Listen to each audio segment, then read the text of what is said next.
মৰিগাঁৱত সংঘটিত হৈছে এক লজ্জাজনক ঘটনা। মছজিদৰ চৌহদত এগৰাকী নাবালিকাক ধৰ্ষণ কৰি মৰিগাঁৱৰ মৈৰাবাৰীৰ আৰক্ষীৰ জালত মৈৰাবাৰীৰ চহৰীয়া গাঁৱৰ ধৃত ৭৫ বছৰীয়া তাহেৰ উদ্দিন। এগৰাকীয়ে ৬ বছৰীয়া নাবালিকাক ফুচুলাই মাতি আনি ধৰ্ষণ কৰাৰ অভিযোগৰ ভিত্তিত মৈৰাবাৰী আৰক্ষীয়ে গ্ৰেপ্তাৰ কৰে তাহেৰ উদ্দিনক। ধৃত ধৰ্ষণকাৰী তাহেৰ উদ্দিনৰ বিৰুদ্ধে ৬৬/২৫ নম্বৰত গোচৰ ৰুজু কৰি পক্সো আইনৰ অধীনত বৰ্তমান মৈৰাবাৰী আৰক্ষীয়ে জেৰা অব্যাহত ৰাখিছে।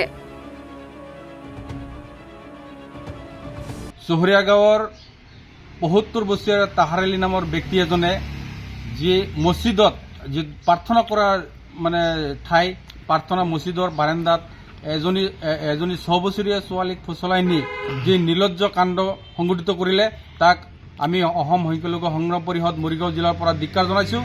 যাতে এনেকুৱা ব্যক্তিক এনেকুৱা মানুহক উপযুক্ত দৃষ্টান্তমূলক শাস্তি দিব লাগে, যাতে এই শাস্তি চাই পেলাই যাতে আৰু দেশ আৰু এই অঞ্চল ভাল হৈ যায়। আজি চাওক এই বালিডুংগা বুঢ়াগাঁৱৰ যিজন ব্যক্তি পাঠা নামৰ ব্যক্তিজনে যি নিৰ্লজ্জ এটা কাণ্ড কৰি এজনী ছোৱালীক হত্যা কৰিলে, সেই দৃষ্টান্তমূলক সেইটো চাইও পেলাই আজিলৈকে মানুহ ঠিক হোৱা নাই। আজি চাওক যি চহৰীয়া গাঁৱত ছেম তেনেকুৱা ঘটনা এটা সংঘটিত কৰিলে এই ৭৫ বছৰীয়া তাহেৰ আলী নামৰ ব্যক্তিজনে। আমি অসম সংখ্যালঘু সংগ্ৰাম পৰিষদৰ তৰফৰ পৰা উপযুক্ত শাস্তি বিহাৰ দাবী জনাইছোঁ, যাতে এনেকুৱা নিৰ্লজ্জ কাণ্ড যাতে আৰু ভৱিষ্যতে নহয়। চাওক এইটো এটা ইছলাম ধৰ্মৰ প্ৰাৰ্থনা জেগা, য'ত আমি গ'লে মনত এটা শান্তি পাওঁ।